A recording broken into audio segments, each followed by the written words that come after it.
जा रहे थे तो उन्होंने शामोन नामक एक कुरेनी को जो गांव में आ रहा था पकड़कर उस पर क्रूस लाद दिया कि उसे यीशु के पीछे पीछे ले चले। लोगों की बड़ी भीड़ उसके पीछे हो ली और उसमें बहुत सी स्त्रियां भी थीं जो उसके लिए छाती पीट पीट कर और विलाप करती थी।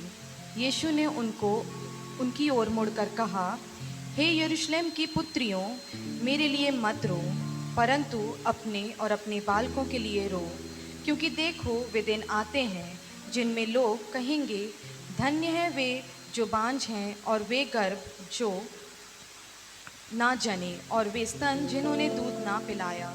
उस समय वे पहाड़ों से कहने लगेंगे कि हम पर गिरो और टीलों से कि हमें ढांप लो, क्योंकि जब वे हरे पेड़ के साथ ऐसा करते हैं तो सूखे के साथ क्या कुछ न किया जाएगा। वे अन्य दो मनुष्यों को भी जो कुकर्मी थे उसके साथ घात करने को ले चले। जब वे उस जगह उसे खोपड़ी कहते हैं पहुँचे तो उन्होंने वहाँ उसे और उन कुकर्मियों को भी जो एक को दाहिनी और दूसरे को बाईं ओर क्रूस पर चढ़ाया। तब यीशु ने कहा, हे पिता, इन्हें क्षमा कर, क्योंकि ये नहीं जानते कि ये क्या कर रहे हैं। और उन्होंने चिट्ठियाँ डालकर उसके कपड़े बांट लिए। लोग खड़े खड़े देख रहे थे और सरदार भी ठट्ठा करके कहते थे, इसमें दूसरों को बचाया। यदि यह परमेश्वर का मसीह है और इसका चुना हुआ है तो अपने आप को बचा ले। सिपाही भी पास आकर और सिरका देकर उसका ठट्ठा करके कहते हैं, यदि तू यहूदियों का राजा है तो अपने आप को बचा। और उसके ऊपर एक दोष पत्र भी लगा था, यह यहूदियों का राजा है। जो कुकर्मी वहाँ लटकाए गए थे उसमें से एक ने उसकी निंदा करके कहा, क्या तू मसीह नहीं तो फिर अपने आप को और हमें बचा। इस पर दूसरों ने उसे डांट कर कहा, क्या तू परमेश्वर से भी नहीं डरता? तू भी तो वही दंड पा रहा है और हम तो न्याय अनुसार दंड पा रहे हैं, क्योंकि हम अपने कामों का ठीक फल पा रहे हैं, पर इसमें कोई अनुचित काम नहीं किया।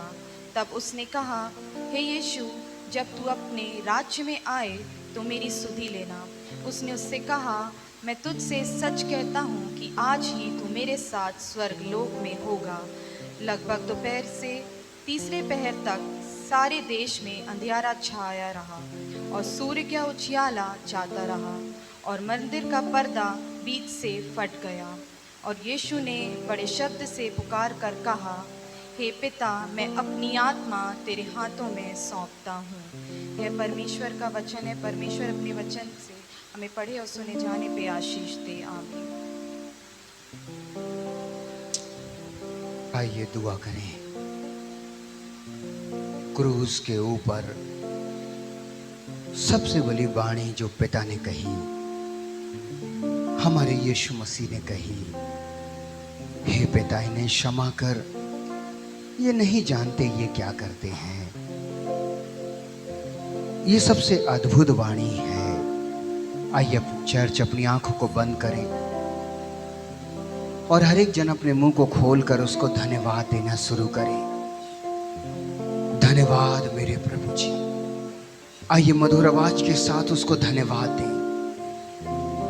धन्यवाद हो यीशु, धन्यवाद हो पवित्र पिता परमेश्वर।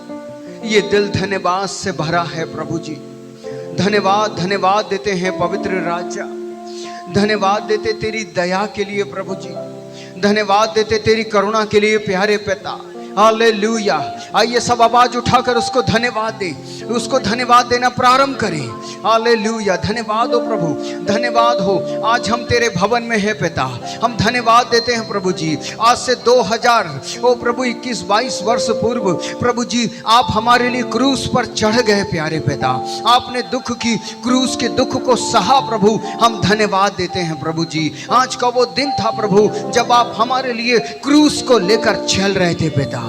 आप हमारे लिए ताड़नाओं को सह रहे थे पिता।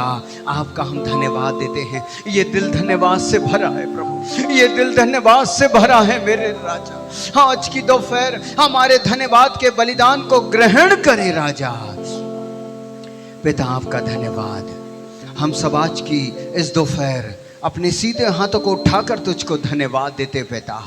और दुआ करते प्रभु जी अपने नगर, पवित्र नगर यरूशलेम के लिए भी। प्रभु वो अपने लोगों को ग्रहण करें पिता, उनके लिए आपने अपना पवित्र खून बहाया है, अपने इकलौते बेटे को आपने दिया है पिता, तो अपने पवित्र लोगों को स्मरण करें आज की दोपहर पिता। और हम सब जो यहाँ उपस्थित हो गए हैं, तो हमें भी आज की दोपहर यीशु नाम की भक्ति करने का अनुग्रह दे दे, यीशु नाम की आराधना करने का अनुग्रह दे दे प्यारे पिता, क्योंकि आपने यूहन्ना 3:16 के अनुसार सारे जगत से प्यार किया है। इस प्यार के लिए हम आपको धन्यवाद देते हैं, आपकी उपस्थिति के लिए धन्यवाद। धन्यवाद पिता परमेश्वर आपकी उपस्थिति के लिए, धन्यवाद पुत्र प्रभु यीशु मसीह, और धन्यवाद पवित्र आत्मा आप जो यहाँ मंडरा रहे हैं इसके लिए आपका धन्यवाद। अब आपकी उपस्थिति में यीशु का भजन करने का अनुग्रह दे, आदर भी आपको, सम्मान भी आपको, और दुआ यीशु के नाम पर, हालेलुया। क्या एक बार आप हाथ उठाकर जोर से कहें हालेलुया? जोर से आपकी आवाज नहीं आ रही है, और जोर से और जोर से और जोर से हालेलुया हालेलुया, और जोर से। जो ऑनलाइन सुन रहे हैं वो भी हाथ उठाकर कहें हालेलुया, क्योंकि यीशु ने क्या किया है।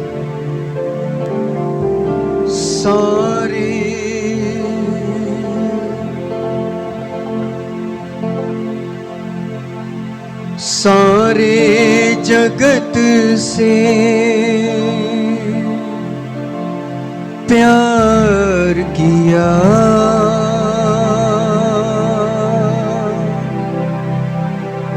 क्रूस पर अपना जीवन दिया। मेरा प्रभु, मेरा प्रभु, मेरा प्रभु मुक्तिदाता।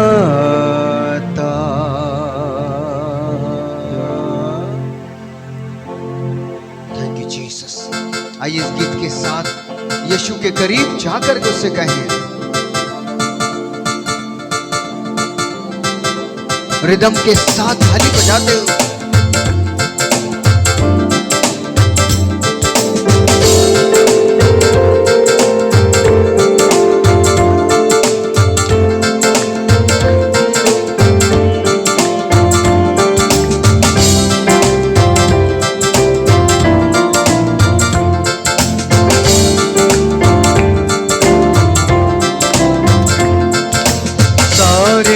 जगत से प्यार किया, क्रूस पे अपना जीवन दिया।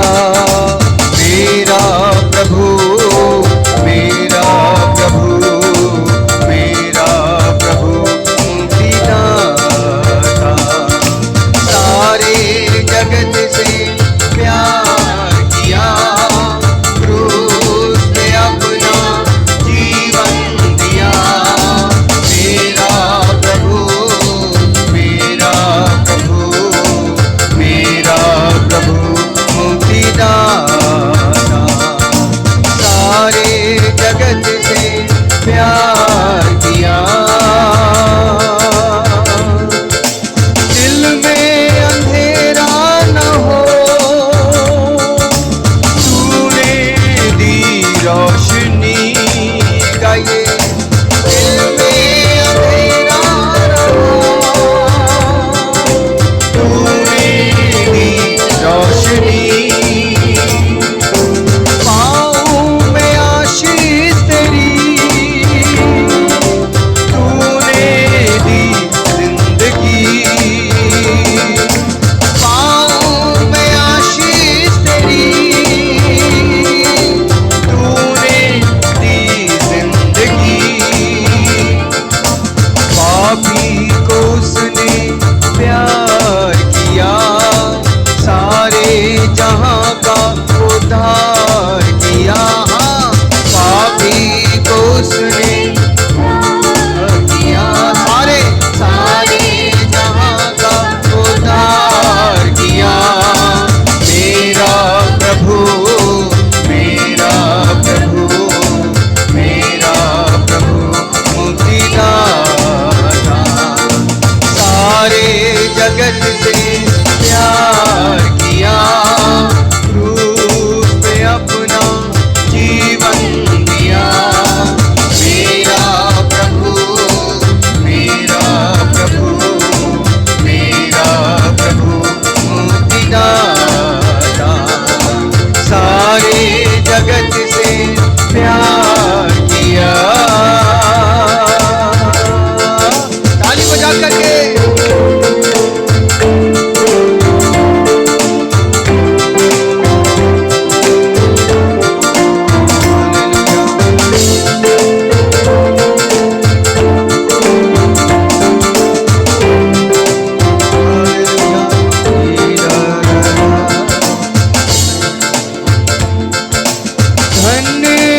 धन्य है।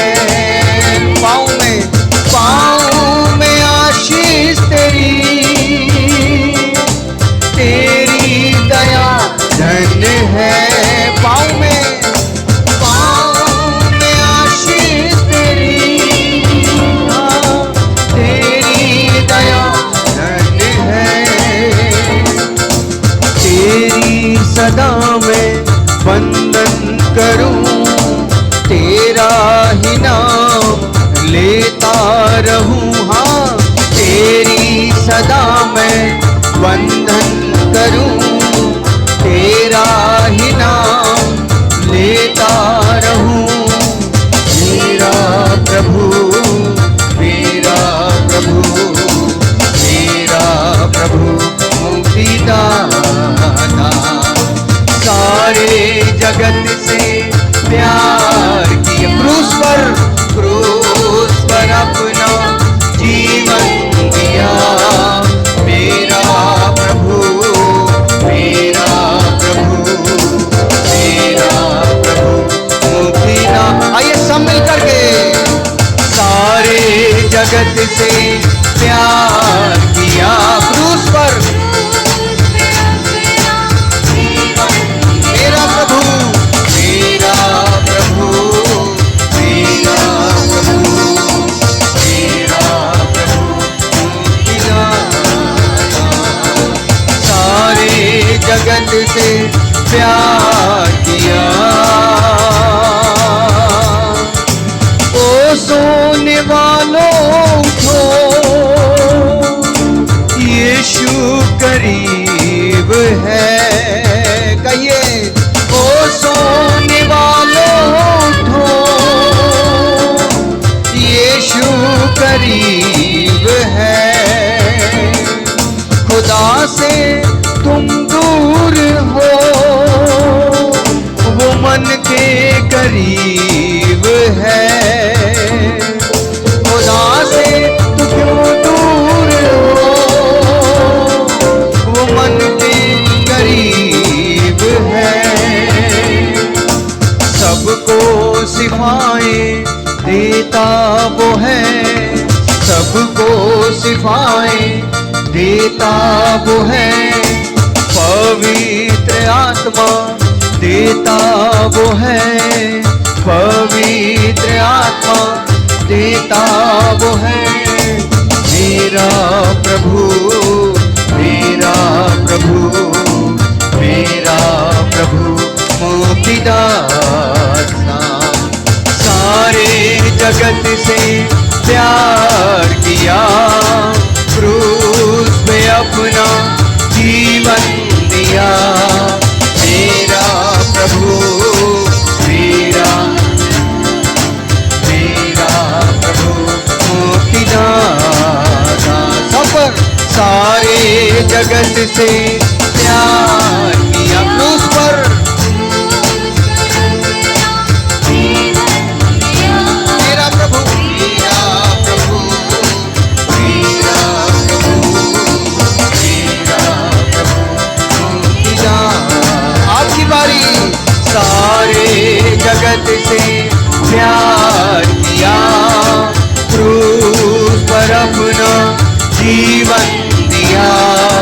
मेरा प्रभु, मेरा प्रभु, मेरा प्रभु मुक्तिदाता, मेरा प्रभु मुक्तिदाता, मेरा प्रभु मुक्तिदाता।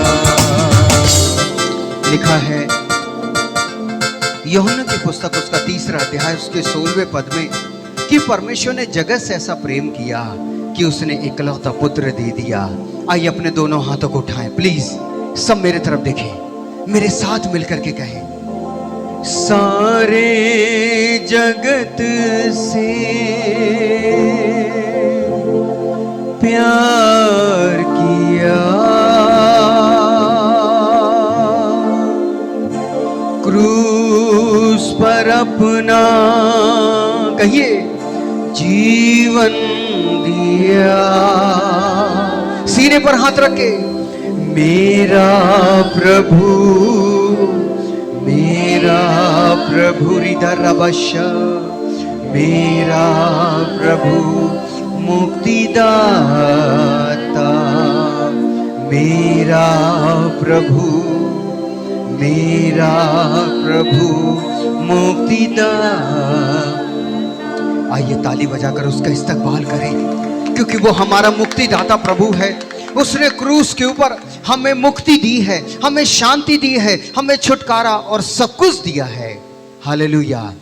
इसलिए मेरा आपसे कहना है, रुकिएगा, अर्नेस्ट मल जी ने क्या कहा है कि यादें जब सताएं तो यीशु को याद करना। जब समस्याएं तुमको रुलाएगी ना बहनों, तो यीशु को याद करना। भाइयों, जब दिक्कतें तुम्हें रुलाएं तो यीशु को याद करना। और क्या कहना, सूली उठाना अपनी, यीशु के पीछे चलना। सूली उठाना अपनी, यीशु के पीछे चलना। रूहे खुदा से कहना, मुझको संभाले रखना। जब चिंताएं सताए, यीशु को याद करना। चिंताएं जब सताए, यीशु को याद करना।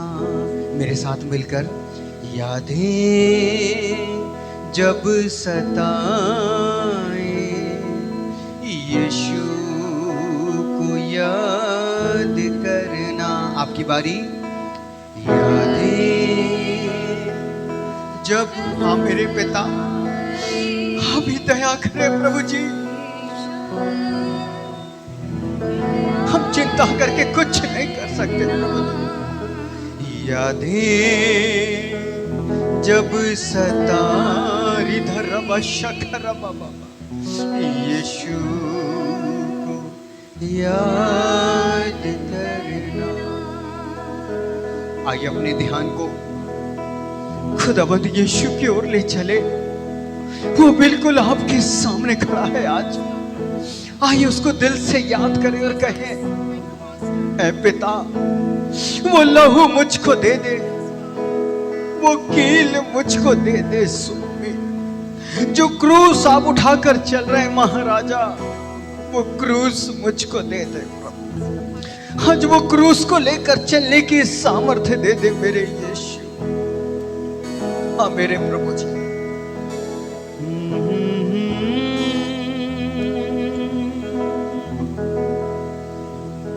मुझको दे दो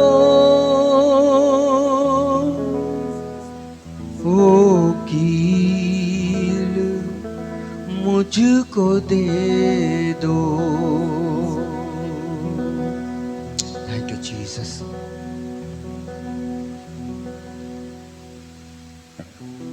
ओ जीसस, ओ हालेलुया। ओ मेरे राजा, ओ हालेलुया।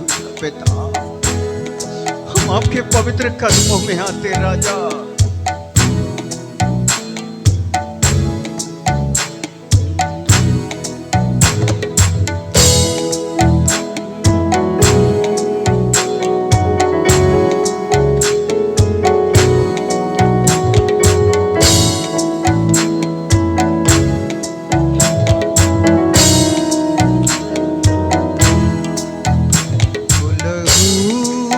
मुझको दे दो वो कील, मुझको दे दो वो लहू, मुझको दे दो वो कील, मुझको दे दो वो लहू, मुझको मुझको दे दो, वो कील मुझको दे दो, वो लहू मुझको दे दो, वो कील मुझको दे दो। जो उठाए जा रहे हो, जो उठाए जा रहे हो, वो सलीब मुझको दे दो, वो लहू मुझको दे दो, वो कील मुझको दे दो, वो लहू मुझको दे दो, वो कील मुझको दे दो। लंगड़े चलाने वाला, कोड़ी बचाने वाला, लंगड़े चलाने वाला, कोड़ी बचाने वाला, लंगड़े चलाने वाला, कोड़ी बचाने वाला, अंधों को देता आँखें, अंधों को देता आँखें, मुर्दे जिलाने वाला, साफी चलाने वाला, साफी चलाने वाला, वो हबीब मुझको दे दो। साफी साफी चलाने वाला, साफी चलाने वाला, वो हबीब मुझको दे दो। जो उठाए जा रहे हो, जो उठाए जा रहे हो, वो सलीब मुझको दे दो, वो लहू मुझको दे दो, वो कील मुझको दे दो, वो लहू मुझको दे दो, वो कील मुझको दरबार। हे पिता,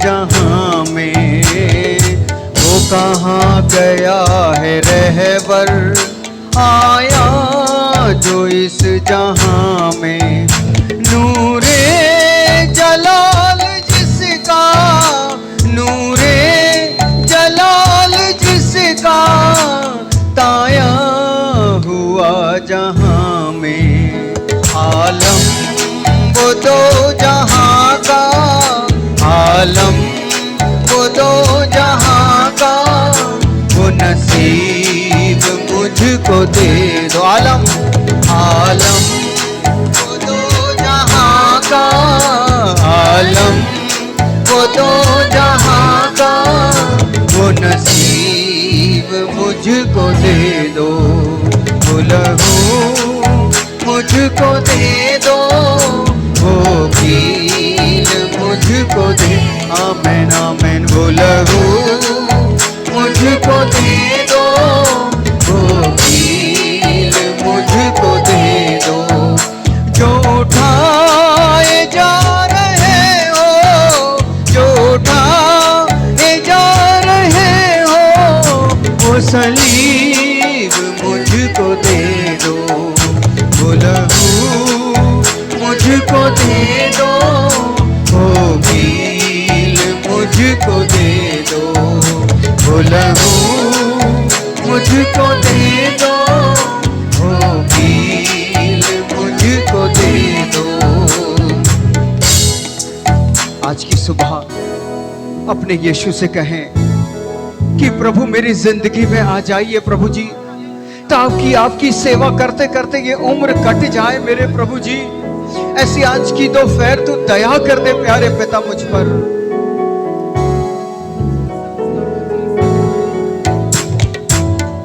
जाओ फिर से यीशु अब मेरी जिंदगी में आ जाओ फिर से यीशु अब मेरी जिंदगी में। आइए मिलकर कहें, आ जाओ फिर से यीशु अब मेरी जिंदगी में। कट जाए उम्र सारी, कट जाए उम्र सारी, बस तेरी बंदगी में। कट जाए उम्र सारी, कट जाए उम्र सारी, बस तेरी बंदगी में।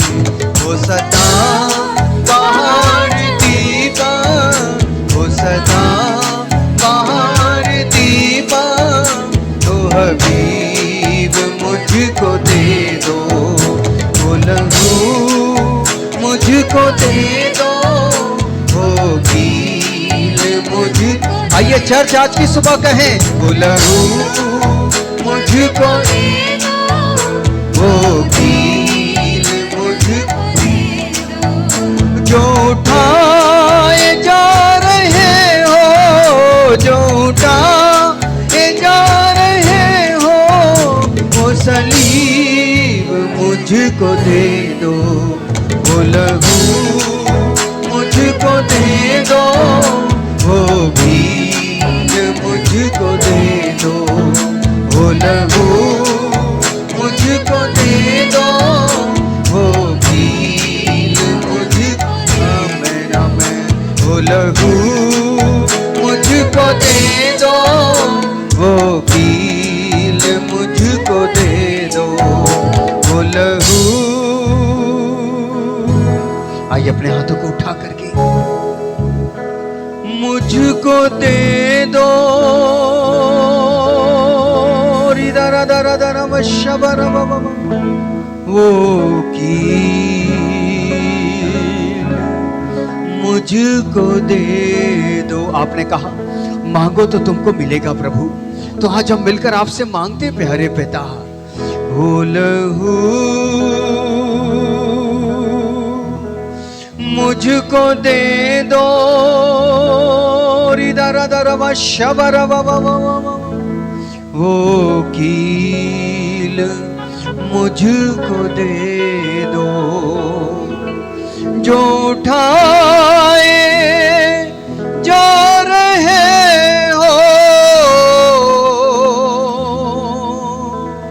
जो उठाए जा रहे हो,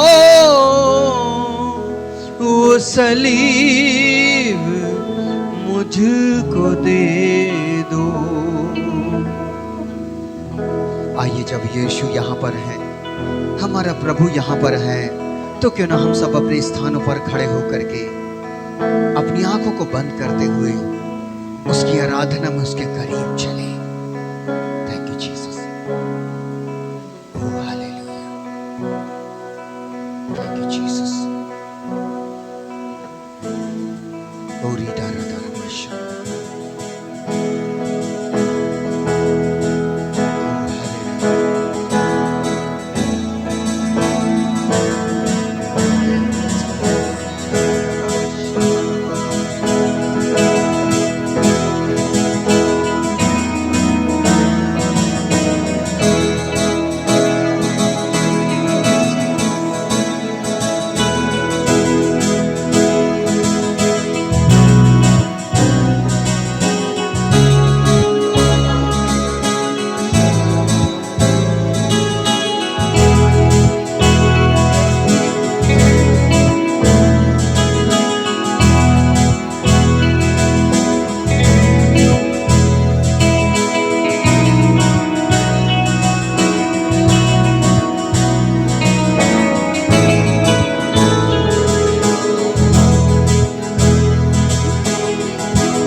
की गहराइयों से तेरी आराधना करूं। सच्चे आजीवित यीशु को आदर और महिमा मैं दूं।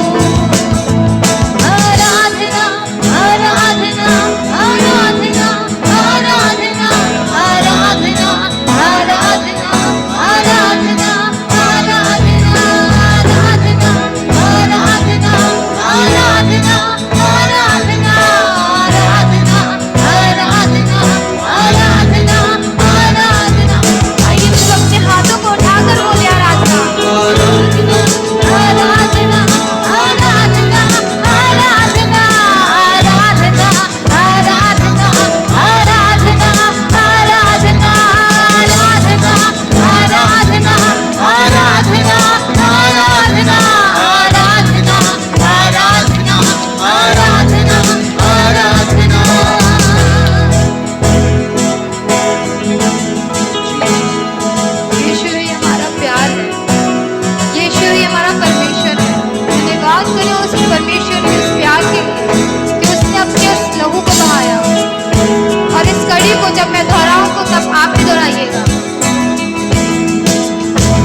और एक समय वो भी था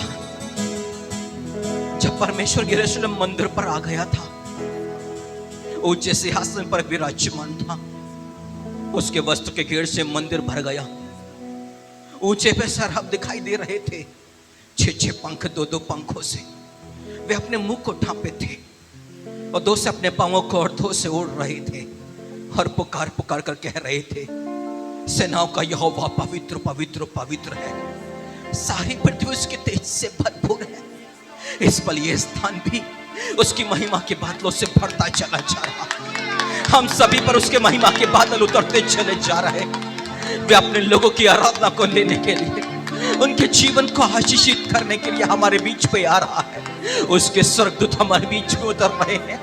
वो जगमगाता सा स्थान बन चुका है।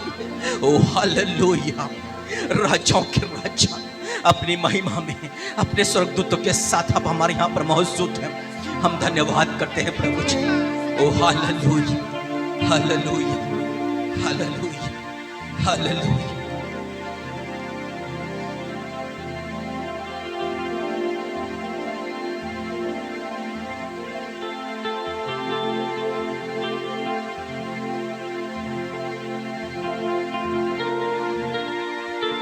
ओ धन्य यीशु,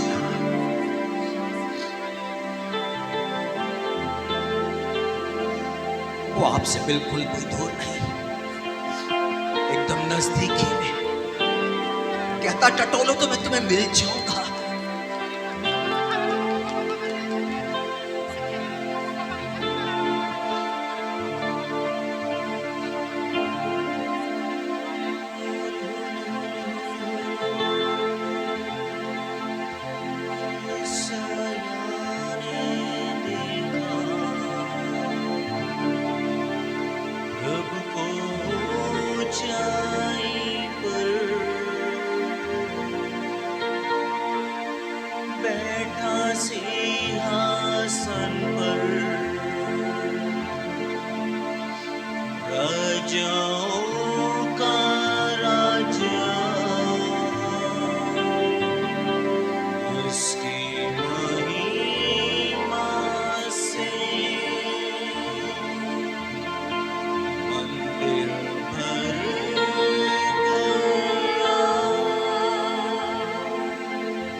देखना ना चाहते थे, 2 पंखों से अपने पैरों को ढांपे।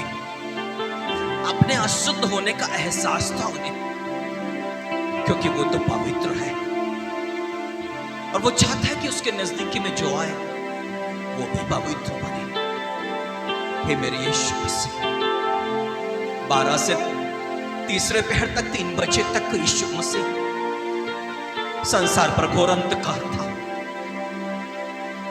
परंतु आपकी लहू की बहती एक एक बूंद हमारी पवित्रता के लिए दुहाई दे रही थी प्रभु जी, हमें शुद्ध करने के लिए, जो हाबिल के रक्त से भी उत्तम बातें कहते हुए आपकी देह से बह रहे थे प्रभु जी, कि हम लोगों की शुद्धता के लिए, हम लोगों की पवित्रता के लिए एक महान कार्य, एक महान आश्चर्य कर्म आप क्रूस पर 12 से 3 बजे तक अद्भुत भक्त को होने दे रहे थे प्रभु जी। वो आज भी दुहाई दे रहा है कि वो लहू हमारी पवित्रता के लिए था, हमारी पवित्रता के लिए।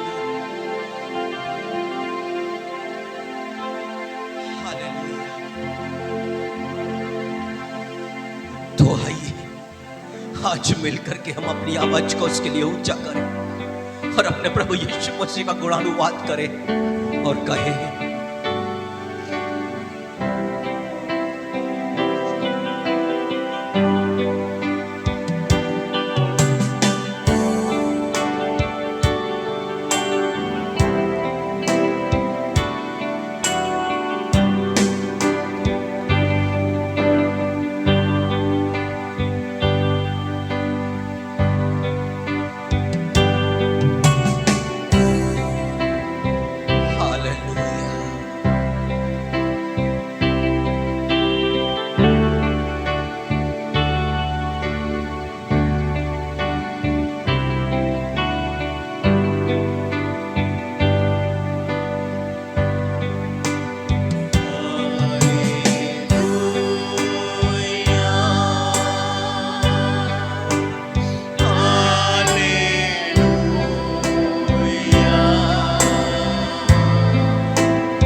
राजाओं के राजा प्रभु जी, एक महान अद्भुत आश्चर्य कर्म पिता, सदियों से जो गुप्त था, अब प्रभु जी अपने दास अपने भविष्यवक्ताओं के माध्यम से आपने प्रभु जी उन भेदों को प्रकट किया और अपने पवित्र आत्मा को भेजा प्रभु जी, कि उन बातों को हम जान सके, सीख सके और विश्वास कर सके।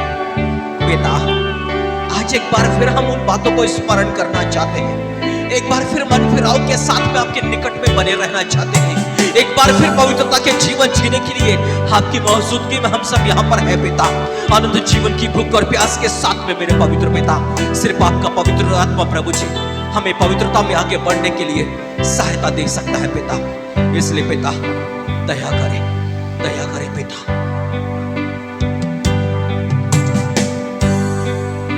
स्वामी,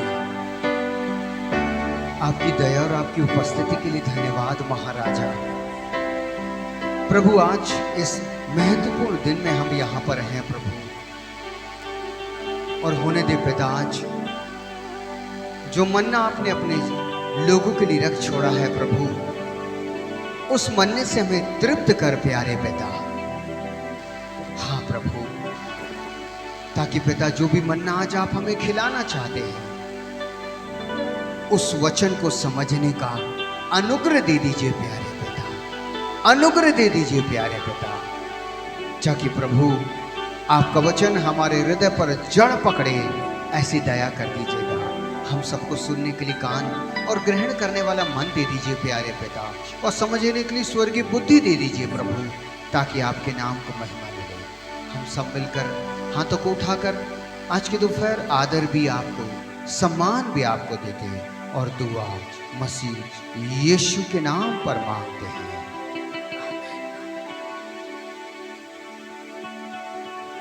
हम अपने स्थानों में बैठे हैं।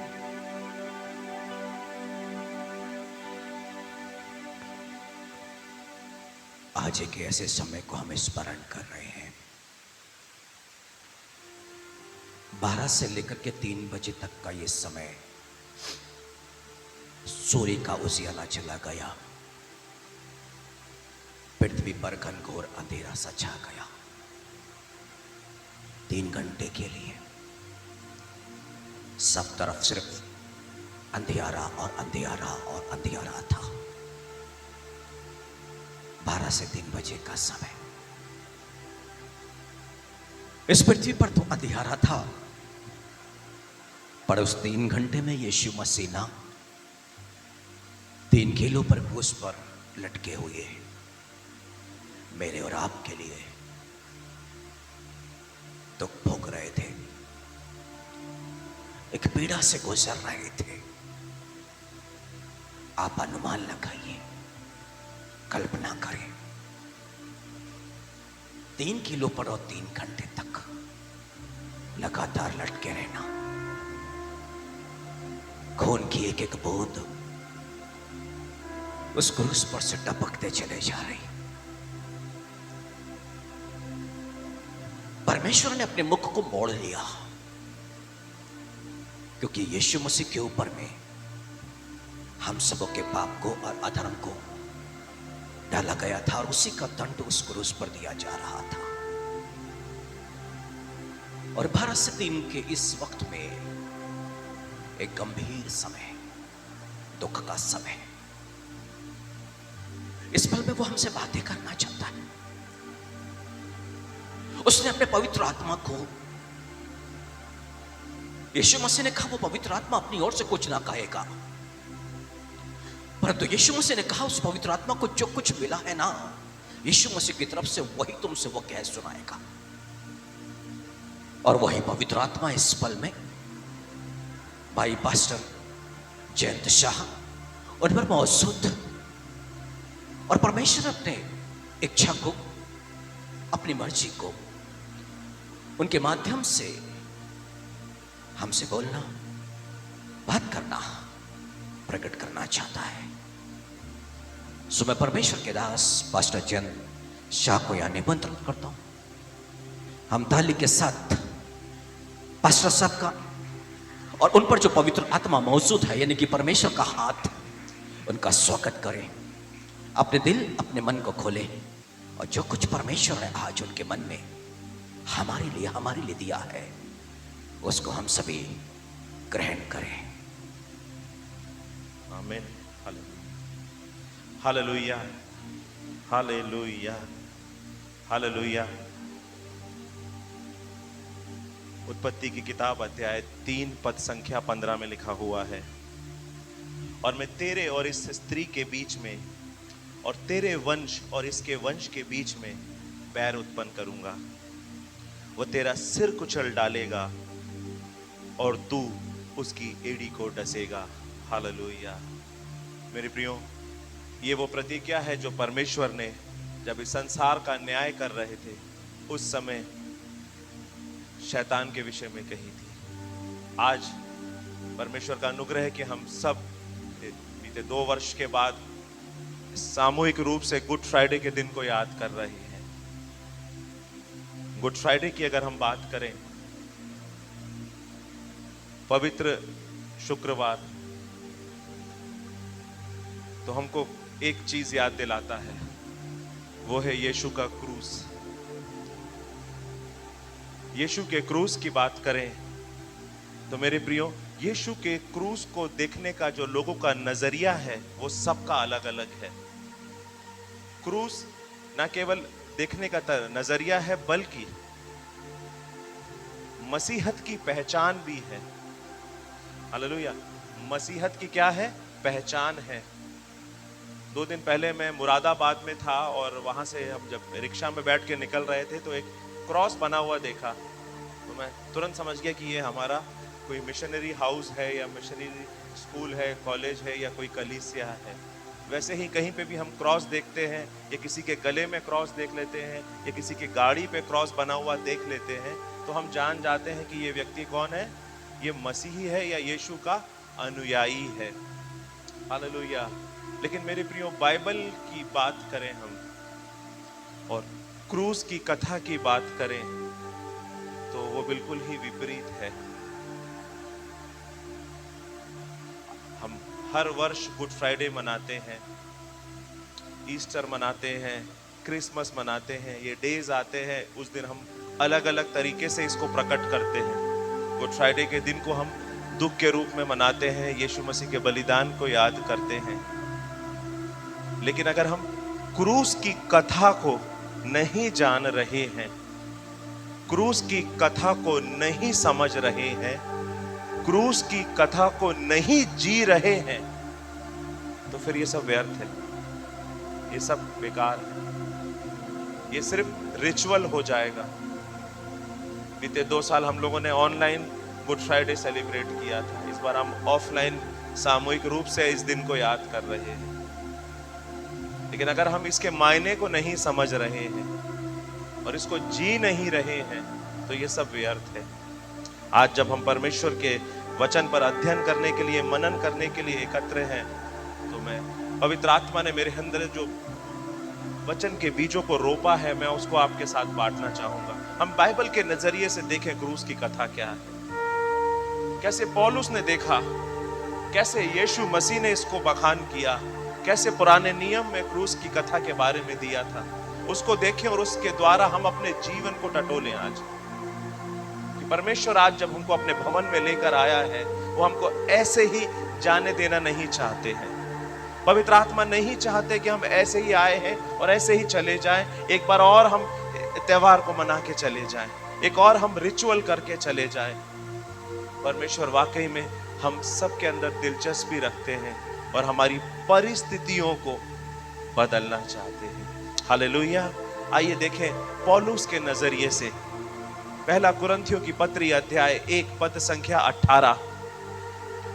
Hallelujah, thank you Jesus. पहला कुरिन्थियों अध्याय 1 पद संख्या 18। यहाँ पे प्रेरित पौलुस कुरिन्थियों की कलीसिया को लिखते हुए हमें सिखाते हैं, क्योंकि मैं क्रूस की कथा नाश होने वालों के लिए मूर्खता है। आज मेरे प्रियो, संसार में बहुत से ऐसे लोग हैं जो क्रूस के बारे में नहीं जानते। उनके लिए क्रूस मतलब क्रिश्चियन लोगों की निशानी, क्रूस मतलब चर्च, क्रूस मतलब क्रिश्चियन स्कूल, क्रूस मतलब क्रिश्चियन कॉलेज, क्रूस मतलब हाँ ये ईसाई धर्म को मानने वाले हैं। ऐसे लोगों के लिए यहाँ पे लिखा हुआ है, क्योंकि क्रूस की कथा नाश होने वालों के लिए मूर्खता है। उनके लिए यह मूर्खता हो सकती है जो इसकी मायने को नहीं समझते हैं।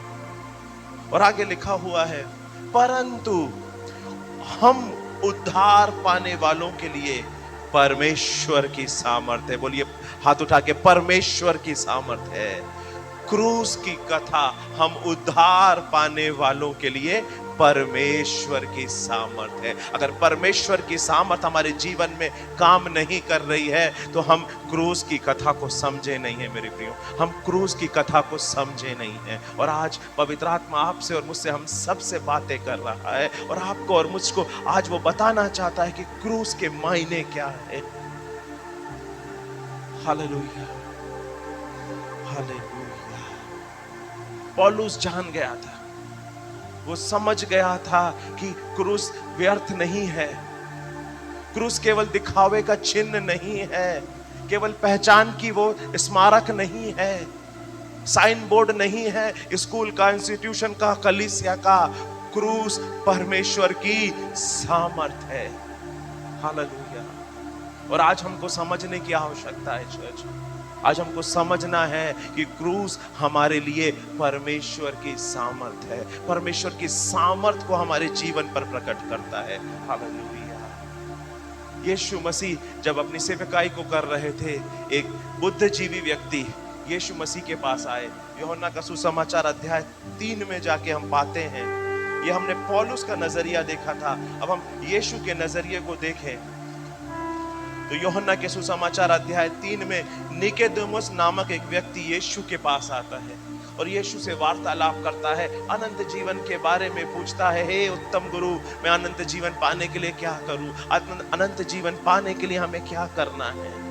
यीशु उसको बहुत सारी बातें बताते हैं और बताने के बाद ये सारी बातें होगी कैसे, ये सारी बातें घटित कब होगी, उसके बारे में बताते हैं। अगर आपने निकाल लिया है 3 अध्याय तो पद संख्या 14 और 15 को हम देख लेंगे।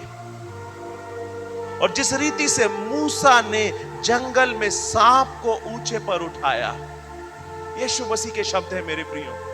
वहां हमने पौलुस के शब्द देखे थे, यहां यीशु मसीह स्वयं कह रहे हैं, जिस रीति से, और जिस रीति से मूसा ने जंगल में सांप को ऊंचे पर चढ़ाया, उसी रीति से आवश्यक है कि मनुष्य का पुत्र भी ऊंचे पर चढ़ाया जाए। आवश्यक है कि मनुष्य का पुत्र भी ऊंचे पर चढ़ाया जाए। और आगे लिखा है ताकि बाइबल में जहां जहां ताकि, किंतु, परंतु लिखा हुआ रहता है, वहां हमको समझने की आवश्यकता है, वहां हमें रुकने की आवश्यकता है, सोचने की आवश्यकता है कि पवित्र आत्मा हमसे वहां पे क्या कह रहा है। और यहां पे लिखा है ताकि जो कोई उस पर, यानी कि उस चढ़ाए हुए व्यक्ति पर, उस चढ़ाए जाने पर, जैसे मूसा ने, क्या लिखा हुआ है, जैसे मूसा ने सांप को ऊंचे पे चढ़ाया था, उसी रीति से जब यीशु ऊंचे पे चढ़ाया जाएगा तो क्या लिखा हुआ है, ताकि जो कोई उस पर विश्वास करे वह अनंत जीवन पाए। पौलुस तो केवल उद्धार के बारे में बता रहे हैं, लेकिन हमारा प्रभु यीशु और आगे अनंत जीवन, सदा के जीवन के बारे में बता रहे हैं, सदैव उसके साथ रहने के बारे में बता रहे हैं, सदैव पिता के साथ रहने के बारे में बता रहे हैं। हालेलुया। आज हमें समझने की आवश्यकता है चर्च। आज जब हम यहाँ एकत्र हैं तो हम समझ लें कि ये ऊंचे पे चढ़ाए जाने का मतलब क्या है।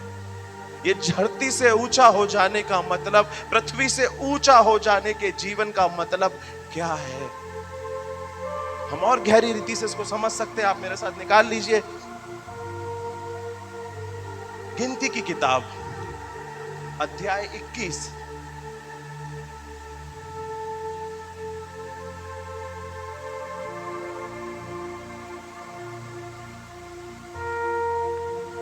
गिनती की किताब अध्याय 21। इजरायली लोग मिस्र से निकलकर कनान देश की ओर बढ़ रहे हैं। अलग अलग प्रकार से उनके जीवन में समस्याएं आ रही है, अलग अलग प्रकार से परमेश्वर उनको सिखा रहे हैं, उनको बता रहे हैं, उनको तैयार कर रहे हैं। और ऐसे ही होते होते 4 पद में जब हम पहुंच जाएंगे, आगे एक युद्ध जीते हैं वो लोग। एक युद्ध जीतकर आगे बढ़ रहे हैं। तो यहाँ लिखा हुआ है 4 पद से, मैं आपके लिए पढ़ देता हूं। फिर उन्होंने होर पहाड़ से कूच करके लाल समुद्र का मार्ग लिया कि एदोम देश से बाहर बाहर घूम कर जाएं, और लोगों का मन मार्ग के कारण बहुत व्याकुल हो गया, इसीलिए वे परमेश्वर के विरुद्ध बातें करने लगे और मूसा से कहा, तुम लोग हमको मिस्र से जंगल में मरने के लिए क्यों ले आए हो? यहां ना तो रोटी है ना पानी, और हमारे प्राण इस निकम्मी रोटी से दुखित हैं। अतः यहोवा ने उन लोगों में तेज विष वाले सांप भेजे जो उनको डसने लगे, और बहुत से इजरायली मर गए। तब लोग मूसा के पास आकर कहने लगे, हमने पाप किया है क्योंकि हमने यहोवा और तेरे विरुद्ध बातें की है। यहोवा से प्रार्थना कर कि वह सांप को हमसे दूर करे। तब मूसा ने उनके लिए प्रार्थना की।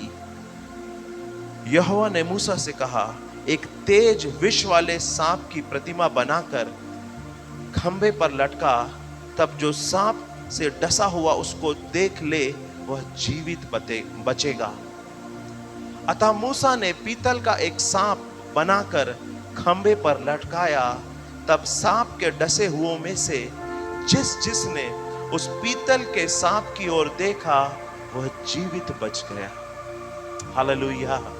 मेरे प्रियो, इस घटना के बारे में यीशु मसीह यहाँ पे कोड कर रहे हैं। जिस रीति से मूसा ने सांप को ऊंचे पे उठाया था, उसी रीति से मानव पुत्र को भी, यीशु मसीह को भी ऊंचे पर उठाया जाना है। अगर आप यहाँ पे इन इजरायलियों की दशा को देखें, इनकी परिस्थिति को देखें, तो आपको हम में से कई लोगों का जीवन इसमें दिखाई देगा। हो सकता है आपको आपका स्वयं का जीवन दिखाई देगा।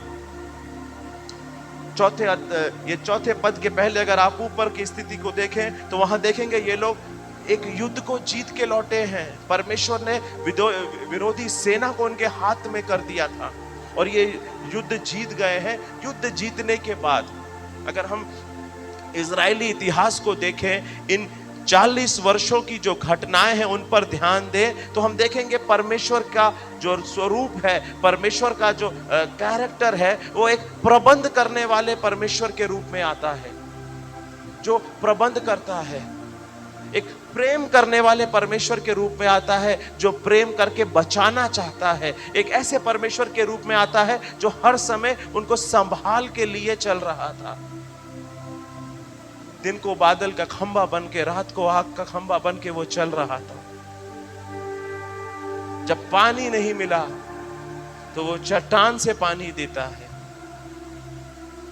कड़वा पानी मिलता है तो वो वहां पे उपाय करता है, पत्ती को तुड़वाता है, पौधे को, और उसमें डालते हैं और वहां से मीठा पानी मिलता है। जब युद्ध की परिस्थितियां खड़ी हो जाती है तो वो वहां पे भी सामने वाली से जो युद्ध करने आते हैं उनको उनके वश में पहले ही से कर देता है।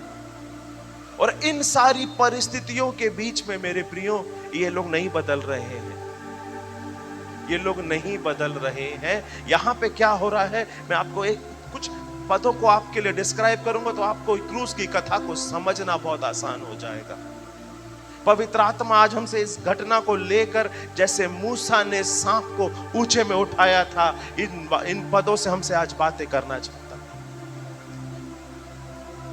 चौथा पद कहता है, फिर उन्होंने होर पहाड़ से कूच करके लाल समुद्र का मार्ग लिया कि एदोम देश से बाहर बाहर घूम कर जाएं। सबसे पहली बात, परमेश्वर ने उनको वहां से देश के बीच में से जाने के लिए नहीं, बाहर बाहर से लेके जा रहे थे। थोड़ा सा लॉन्ग रास्ते से लेके जा रहे थे, थोड़े लंबे रास्ते से लेके जा रहे थे परमेश्वर।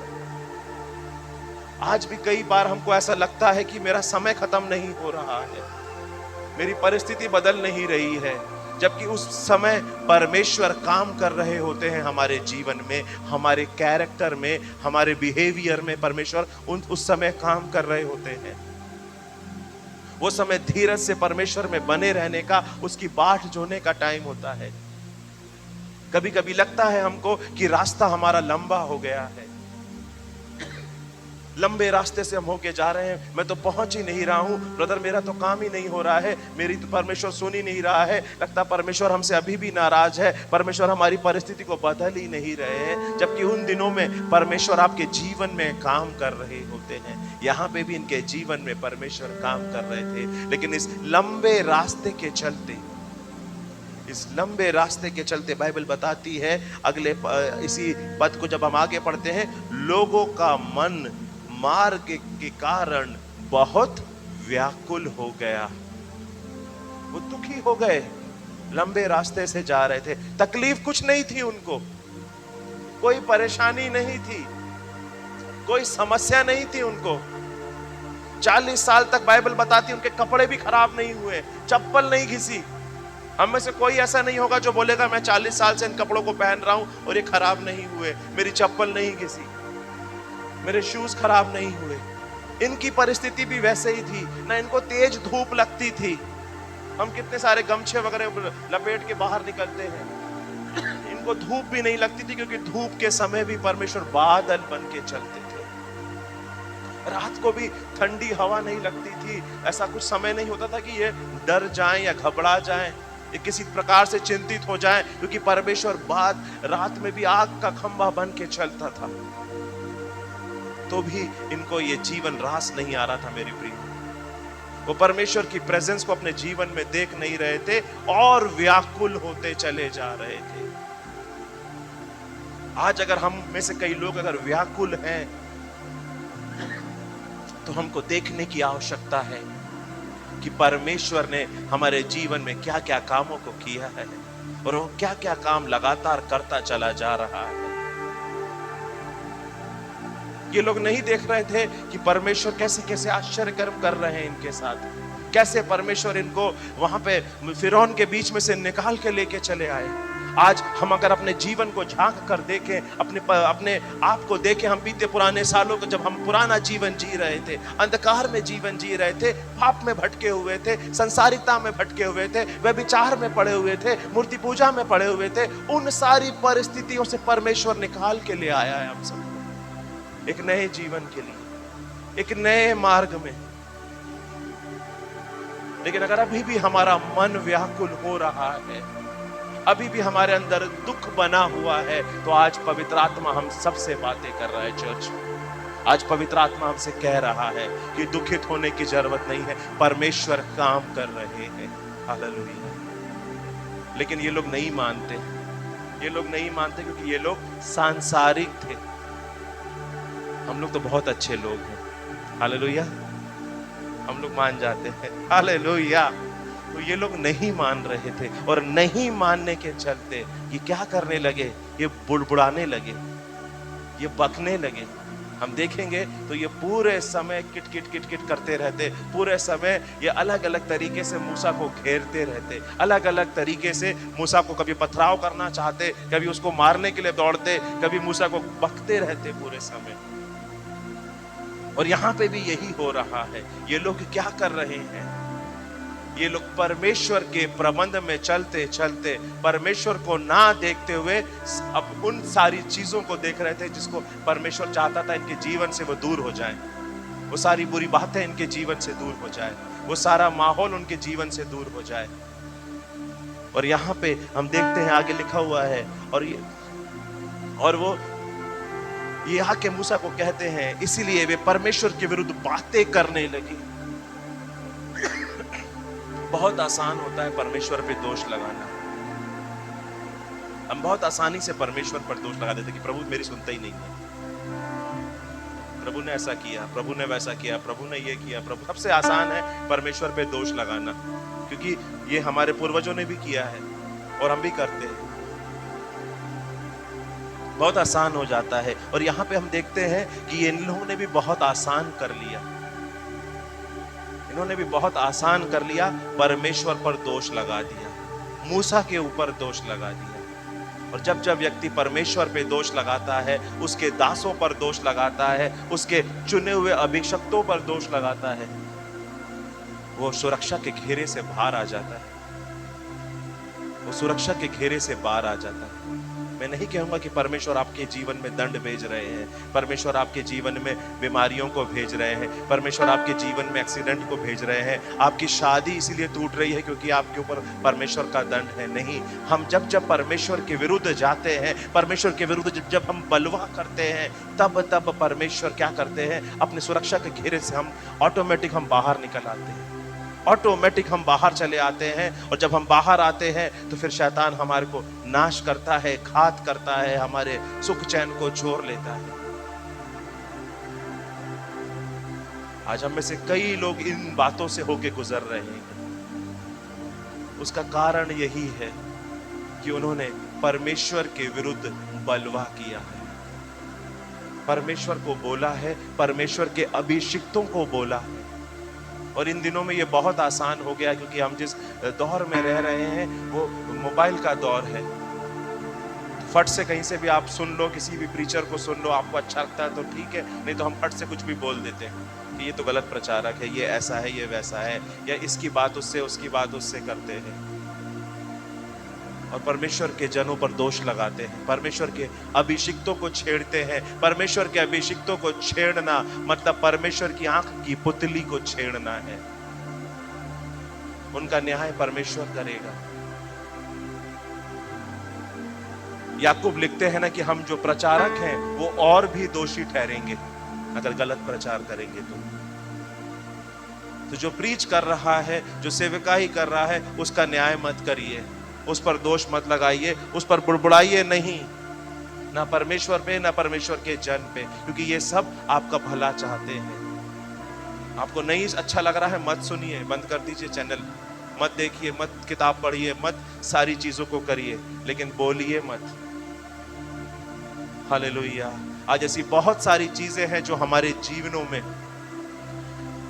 बंधनों को लेकर आ रही है, हमारे फाइनेंस में बंधनों को लेकर आ रही है, हमारे परिवार में बंधनों को लेकर आ रही है। और आज परमेश्वर आज के दिन इन सारी बातों से हमको आजाद करना चाहते हैं, आज इन सारी चीजों से हमको निकालना चाहते हैं। Hallelujah, hallelujah. और यहाँ पे परमेश्वर फिर से उपाय कर रहे हैं। परमेश्वर ने उनको ऐसे ही नहीं छोड़ दिया, तुमने बोला है अब जियो, जी लो, अपने मन से कर लो। परमेश्वर यहाँ फिर मूसा की प्रार्थना को सुन रहे हैं। वो आज भी हमारी प्रार्थना सुनता है, आज भी अपने दो दासों की प्रार्थना सुनता है, वो आज भी अपने लोगों की प्रार्थना सुनता है। और जब वो प्रार्थना सुनता है तो वो उपाय करता है। हालेलुया। इसीलिए उसको यहोवा यीरे बोलते हैं, परमेश्वर उपाय करने वाला परमेश्वर, परमेश्वर प्रबंध करने वाला परमेश्वर। परमेश्वर जैसा कोई सिस्टमैटिक व्यक्ति नहीं है। जितना सिस्टमैटिक हमारा परमेश्वर है उतना कोई नहीं है, कोई भी नहीं है। वो सिस्टमैटिक है, उसकी बातें बिल्कुल हाँ की हाँ और ना की ना है। उसने वहां तुरंत उपाय किया और ये उपाय हम आज क्या देख रहे हैं। अतः यहोवा ने उन लोगों पर तेज विषैले सांप भेज दिया, ये हम समझ चुके हैं। आगे बढ़ जाएंगे तो क्या लिखा हुआ है, यहोवा ने मूसा से कहा, एक तेज विष वाले सांप की प्रतिमा बनवाकर खंबे पर लटका, तब जो सांप से डसा हुआ उसको देख ले वह जीवित बचेगा। आज आपने ध्यान दिया होगा, आजकल डॉक्टर के जो साइन है वो चेंज हो चुके हैं। वो ऐसा सांप लपटा हुआ बोल के ऊपर ऐसा बना हुआ है, दो फेस बने रहते हैं। आपने आजकल हर डॉक्टर के प्रिस्क्रिप्शन पे या मेडिकल स्टोर के बाहर या अस्पतालों के बाहर वो सांप का चिन्ह हो गया है। मसीहों को नहीं मालूम है, संसारिक लोगों को मालूम है कि परमेश्वर ने उपाय किया था। हालेलुया। मसीहों को नहीं मालूम है कि ये बाइबल से उठाया गया है, बाइबल से लिया गया है। कि सांसारिक लोग, डॉक्टर लोग इस चिन्ह के रूप में इसको यूज कर रहे हैं चंगाई के लिए। परमेश्वर ने यहाँ पे उपाय किया। और ये उपाय क्या था मेरे प्रियो? ये उपाय था कि जो भी सांप का डसा हुआ, विषैले सांप से डसा हुआ, उस अवस्था में उस क्रॉस के सामने ये जो जब सांप का डसा हुआ उसको देख ले वह जीवित बचेगा। अतः मूसा ने पीतल का एक सांप बनवाकर खंबे पर लटका दिया। तब सांप के डसे हुओं में से जिसने उस पीतल के सांप की ओर देखा वह जीवित बच गया। जितने लोग उस पीतल के सांप को देखते थे वे सब के सब जीवित बच गए, सब के सब जीवित बच गए। तो इसका मतलब उसको देखना सही रहा उन लोगों का, सही रहा, सही रहा कि नहीं रहा?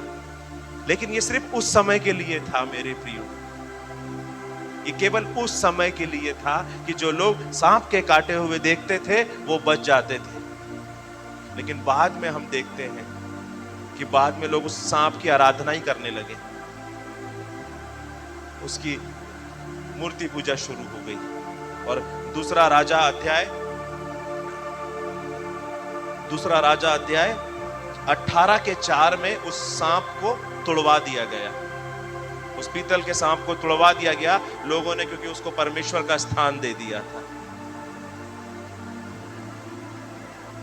मैं ये आपको इसलिए ये पॉइंट बता रहा हूं, तुड़वा दिया गया, कि क्रूस को देखना काफी नहीं है अगर आप सांसारिक दृष्टिकोण से देख रहे हैं तो। ये उस समय के लिए उनका उपाय था, ये हमेशा के लिए उपाय नहीं था। ये उस समय जो सांप से काटे हुए थे ये उस समय का उपाय था, अभी का ये उपाय नहीं है मेरे प्रियो, ये अभी का उपाय नहीं है। आज का उपाय यहाँ यूहन्ना के सुसमाचार में स्वयं प्रभु यीशु मसीह हमको सिखा रहे हैं, ताकि जो कोई उस पर विश्वास करे वह अनंत जीवन पाए। आज क्रूस की मृत्यु पर हमें विश्वास करना है, क्रूस पर क्या हुआ इस पर विश्वास करना है। वो अनंत काल के लिए नहीं था, वो एक चिन्ह मात्र था उस समय के लोगों के लिए, जिसको यीशु मसीह यहाँ रेफरेंस के रूप में यूज कर रहे हैं। लेकिन आज आपके और मेरे लिए ये परिस्थितियां बिल्कुल बदल चुकी है। अब यीशु मसीह का पूर्ण बलिदान क्रूस पर हो चुका है और उस बलिदान पर हमको आज विश्वास करने की आवश्यकता है, उस बलिदान को जीने की आवश्यकता है, उस बलिदान को समझने की आवश्यकता है। अगर हम उसको नहीं समझ रहे हैं तो हम ऐसे ही बुड़बुड़ाते रहेंगे, ऐसे ही बुनबुनाते रहेंगे, ऐसे ही कुड़ के हम जीते रहेंगे। जबकि एक विक्टोरियस लाइफ लेकर आया है। मूसा ने जो सांप को बनाया था वो केवल सांप का विष ही दूर कर सकता था, लेकिन जिस क्रूस पर यीशु मसीह चढ़ा वो एक प्रकार से ब्रिज का काम करता है। हालेलुया, पुराने जीवन से नए जीवन की ओर। हालेलुया। तो वो सिर्फ उस समय का प्रावधान था, वो केवल उस समय के लिए था। लेकिन ये जो क्रूस है ये मेरे प्रियो ये डिवाइन एक्सचेंज का प्लेस है, डिवाइन एक्सचेंज का प्लेस है, जहां पे हमारा पुराना जीवन नए जीवन में बदल जाता है, जहां पे हमारी पुरानी लाइफ स्टाइल जब हम इस पे विश्वास करते हैं ये चेंज हो जाती है। आज हम इसी पर मनन चिंतन करने के लिए यहाँ पे एकत्र हुए हैं। आज पवित्र आत्मा हमको यही क्रूस दिखा रहा है मेरे प्रियो, क्योंकि यीशु मसीह ने ऐसा कुछ भी नहीं किया जो उसने अपनी इच्छा से किया। उसने कुछ भी उपाय ऐसे ही नहीं कर दिए कि चलो ऐसा कर देते हैं, नहीं, हर एक बात परमेश्वर की इच्छा के अनुसार उसके जीवन में घटी। उसने जो जो पिता को करते देखा उसने वो सब कुछ किया है। तो मैं यही समझाना चाह रहा हूं कि यीशु का जब क्रूस पर चढ़ाया जाना था उस समय यीशु केवल अकेले नहीं थे, परमेश्वर की इच्छा भी उसमें शामिल थी, परमेश्वर का उपाय भी उसमें शामिल था, परमेश्वर का प्रबंध उसमें था। अब यूहन्ना का सुसमाचार अध्याय 8:28 अगर हम देखें,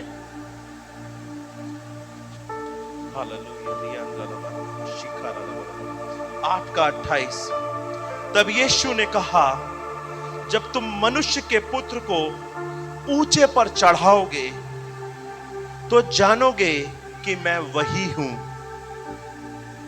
मैं अपने आप से कुछ नहीं करता, परंतु जैसे मेरे पिता ने मुझे सिखाया है वैसे ही ये बातें कहता हूं। हालेलुया।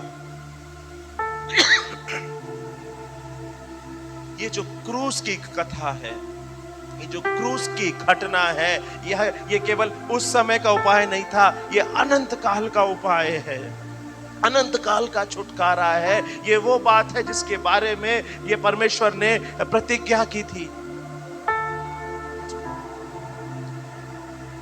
ये वो बात है जिसके बारे में परमेश्वर ने प्रतिज्ञा की थी।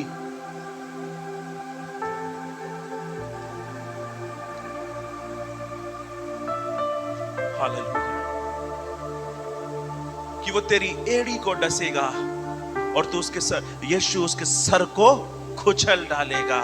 ये यीशु मसीह का क्रूस उस दिन उसके सर को कुचल डाल रहा था, शैतान को कुचल दे रहा था। मेरे प्रियो, आज जब हम इस पर मनन कर रहे हैं तो हमको ये जानने की आवश्यकता है कि ये परमेश्वर की इच्छा थी कि सदा काल का उपाय हो जाए, सदा के लिए हम क्रूस के साथ एक हो जाएं। देखने भर से काम नहीं चलेगा, वो तो सिर्फ पुराने नियम के लिए था। अब तो उसके साथ मिलना होगा, उसके साथ जीना होगा, उसकी इस विक्ट्री में शामिल होना होगा। यूहन्ना 12:32 में ऐसा लिखा हुआ है,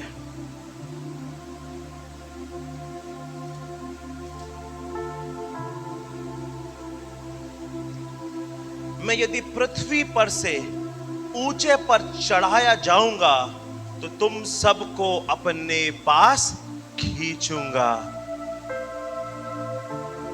अगर हम क्रूस के पास खिंच नहीं रहे हैं, क्रूस के पास हम जा नहीं रहे हैं, क्रूस को जी नहीं रहे हैं, तो ये हमारे जीवन में काम नहीं कर रहा है। ये हमारे जीवन में काम नहीं कर रहा है। यीशु यही कह रहा है, अगर मैं ऊपर जाऊंगा तो तुमको भी अपने पास लूंगा। अगर हम अभी भी बैठ के सिर्फ दूर से देख रहे हैं क्रॉस को, दुखी हो रहे हैं कि हाँ बहुत दुख की बात है, हमारे यीशु हमारे प्रभु ने कितना दर्द सहा है, कितनी तकलीफ सही है, दुखी हो रहे हैं। पैशन ऑफ क्राइस्ट की मूवी जब हम देखते तो कई लोगों के आंसू भर जाते हैं। जब हम लोग ने भी देखी थी तब हम भी आंसुओं से रो गए थे कि अरे कैसे कोड़ा लगता है और वो स्किन को लेके निकलता है। तो ये सब अगर आपको दुख दे रहा है, लेकिन उसके बाद भी अगर परिवर्तन नहीं आ रहा है, लाइफ चेंज नहीं हो रही है, तो ये तो फिर एक प्रकार से हम मूवी देख रहे हैं, ये स्टोरी सुन रहे हैं, ये औपचारिकता ही है। फिर अगर हम उस क्रूस के पास खींचे नहीं चले जा रहे हैं, उस लाइफ का हिस्सा नहीं बन रहे हैं, क्रूस को अगर हम जी नहीं रहे हैं। फिलिपियों की किताब अध्याय 2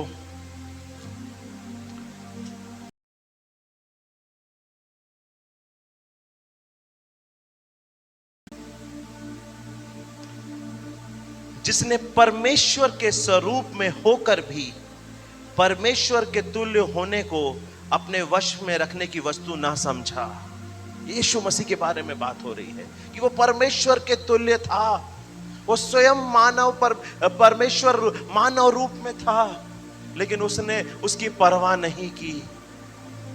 वो स्वयं परमेश्वर था, वो त्रिएक परमेश्वर का एक हिस्सा जो मानव रूप में प्रकट होकर शरीर धारण करके, शब्द को शरीर में आने के बाद हम उसको देख रहे थे, लेकिन उसने अपने लिए इन सारी बातों को बड़ा नहीं समझा, इन सारी बातों पर ध्यान नहीं दिया। आगे लिखा हुआ पौलुस लिखते हैं, वरन अपने आप को ऐसा शून्य कर लिया कि दास का स्वरूप धारण किया और मनुष्य की समानता में हो गया।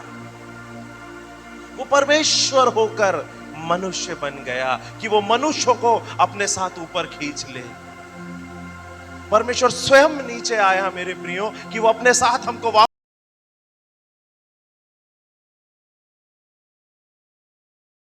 जो ब्रिज है वो परमेश्वर का क्रूस है, वो यीशु का क्रूस है मेरे प्रियो। अगर हम उस क्रूस पे नहीं हैं, हमारे जीवन में अगर क्रूस नहीं है, तो अभी भी हम उसको दूर से देख रहे हैं, जैसे वो मूसा के समय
वो 39 कोड़े खाने की आवश्यकता नहीं है। जब हम लोग छोटे हुआ करते थे तो उस समय गुड फ्राइडे के दिन दूरदर्शन पे और अलग अलग न्यूज चैनलों में खूब पिक्चर्स आती थी कि लोग क्रूज पे लटका रहे हैं अपने आप को और कोड़े मार रहे हैं। ये उनके जीवन को बदलेगा नहीं, ये किसी के जीवन को बदलेगा नहीं अगर इसके मायने को हम नहीं समझ रहे हैं। हम कभी भी उस क्रूज की बराबरी कष्टों के द्वारा नहीं कर सकते हैं। बहुत से लोग ऐसा बोलते कि आपका क्रूस है, इसको सह लो। अगर आप बीमारी को सह रहे हैं वो आपका क्रूस नहीं है, वो आपकी अज्ञानता है। वो अगर आप तकलीफ में हैं, यह आपकी अज्ञानता है कि आप क्रूस के मायने को जी नहीं पा रहे हैं, क्रूस के उस ब्रिज पर खड़े नहीं हो पा रहे हैं। वो यीशु ने जब खींच रहा है तो आप ऊपर जाने को तैयार नहीं है, आप नीचे ही रुके हुए हैं। जैसे वो लूत की पत्नी रुक गई थी पीछे पलट के देख के, वहीं खंबा बन गई थी नमक का। हम अभी भी लगता पीछे देख रहे हैं नए जीवन में आने के बाद। मैं किसी को उंगली नहीं चुबा रहा हूं, किसी को टारगेट नहीं कर रहा हूं, लेकिन पवित्र आत्मा हम सबसे यही बात कर रहा है कि अगर हम क्रूस की कथा को जी नहीं रहे हैं, ये हमारे जीवन से दिखाई नहीं दे रहा है, हम अपने आप को दीन नहीं कर पा रहे हैं, हम अपने आप को विनम्र नहीं कर पा रहे हैं, हम बिल्कुल परमेश्वर की नजदीकी में आकर उसके हाथों में अपने आप को देकर अपने आप को उसके हाथों में नहीं देख पा रहे हैं। तो मेरे प्रियो, आज ये वचन हम सबके लिए है, हम सबके लिए है कि हम और गहरी रीति से इस बात को समझ लें कि परमेश्वर हमें बदलना चाहते हैं।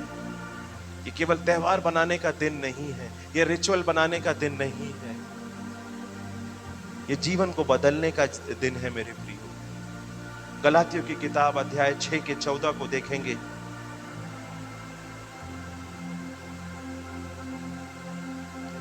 पर ऐसा ना हो कि मैं अन्य किसी बात पर घमंड करूं, केवल हमारे प्रभु यीशु मसीह के क्रूस का, जिसके द्वारा संसार मेरी दृष्टि में और मैं संसार की दृष्टि में क्रूस पर चढ़ाया गया हूं। पौलुस लिख रहे हैं, मेरे लिए और कोई घमंड की बात नहीं है। अक्सर हम घमंड में आ जाते हैं, स्पिरिचुअल प्राइड हमारे अंदर आ जाता है कि हम तो अब जीवित कलीसिया का हिस्सा बन गए हैं, हम तो सबसे बेस्ट है, बाकी सब ऐसे ही हैं, सब मूर्ति पूजक हैं, सब ऐसे हैं, सब पापी हैं, सब कुकर्मी हैं, हम ऐसा सोच लेते हैं। लेकिन पौलुस कह रहा है इन सारी बातों पे घमंड करने से कुछ नहीं होगा। अगर घमंड करना है तो मसीह के क्रूस पर घमंड करना है, यीशु के क्रूस पर घमंड करना है। अगर यीशु के क्रूस पर हम घमंड कर रहे हैं तो फिर हम अगला स्टेप पे इसी में लिखा हुआ है, क्या कह रहा है? पर ऐसा ना हो कि मैं किसी अन्य बात पर घमंड करूं, केवल हमारे प्रभु यीशु मसीह के क्रूस का, जिसके द्वारा संसार मेरी दृष्टि में और मैं संसार की दृष्टि में क्रूस पर चढ़ाया गया हूं। हमने यीशु को क्रूसिफाइड देखा है, हम यीशु को क्रूसिफाइड देखते हैं क्रूस पर क्या हम अपने आप को कभी देखते हैं? Have we ever seen ourselves in cross? क्या हमने अपने आप को क्रूस पर देखा है? क्या हम अपने आप को क्रूस पर देख रहे हैं? क्या यीशु अकेले लटके थे?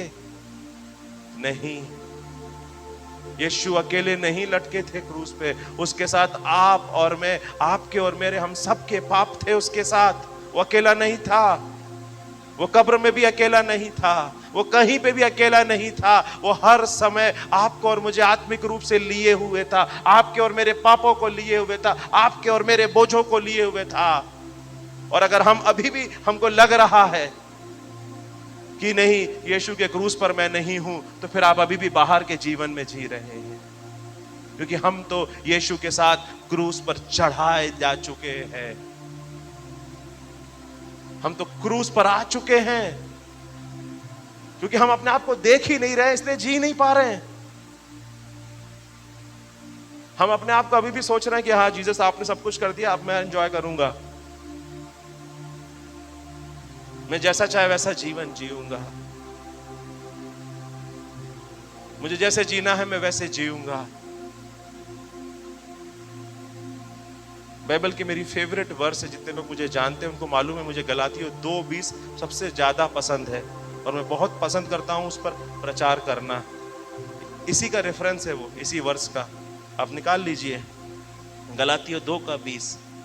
मैं मसीह के साथ, पौलुस कह रहे हैं, मैं मसीह के साथ क्रूस पर चढ़ाया गया हूं। हम यीशु के साथ क्रूस पर चढ़ाए गए हैं। पौलुस ये समझ गए थे, सारे प्रारंभिक कलीसिया के सारे प्रेरित समझ गए थे, प्रारंभिक कलीसिया के लोग ये समझ गए थे। तभी तो पवित्र जीवन जीने में तकलीफ नहीं हो रही थी, तभी तो पाप रहित जीवन जीने में तकलीफ नहीं हो रही थी, तभी तो आज्ञाकारिता का जीवन जीने में तकलीफ नहीं हो रही थी। तकलीफ उन्हीं को होती है जो जिंदा बचा हुआ है, जो मर चुका उसको काहे की तकलीफ। आगे पढ़ेंगे तो लिखा हुआ है, मैं मसीह के साथ क्रूस पर चढ़ाया गया हूं, अब मैं जीवित ना रहा, मसीह मुझ में जीवित है। हालेलुया। अगर आप अभी भी जिंदा हैं तो आप धोखे में हैं। अगर हम अभी भी अपने आप को जिंदा देख रहे हैं तो हम धोखे में हैं, क्योंकि अब मैं जीवित नहीं रहा, मसीह मुझ में जीवित है। मैं मर चुका हूं उसके साथ क्रूस पर। डेड बॉडी पाप नहीं कर सकती, डेड बॉडी शराब नहीं पी सकती, डेड बॉडी सिगरेट नहीं पी सकती, गुटखा नहीं खा सकती, किसी की बुराई नहीं कर सकती। कर सकती क्या? हम वैसे हो ही नहीं पा रहे। ये हो गए थे पौलुस, प्रारंभिक कलीसिया के लोग हो गए थे। अपने आप को डेड मान लेंगे जिस दिन हम मान लेंगे कि अब मैं जीवित नहीं हूं, ये जीवन जो है वो यीशु का जीवन है, मसीह मुझ में जीवित है। हालेलुया। कौन जीवित है मुझ में?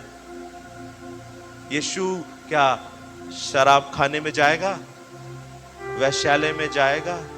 यीशु किसी की बुराई करेगा? हम चर्च में कितने शांत बैठते हैं, क्यों बैठते हैं? एक रेवरेंशियल फियर होता है हमारे अंदर कि यहां परमेश्वर की उपस्थिति है। लेकिन वो उपस्थिति हम सबके साथ है, वो प्रेजेंस आपके और मेरे हम सबके साथ है। लेकिन अगर हम उसको नहीं देख रहे हैं, हम अपने आप को नहीं देख रहे हैं यीशु के साथ, हम कलीसिया के साथ अपने आप को नहीं देख रहे हैं, हम उसके शरीर के रूप में अपने आप को नहीं देख रहे हैं,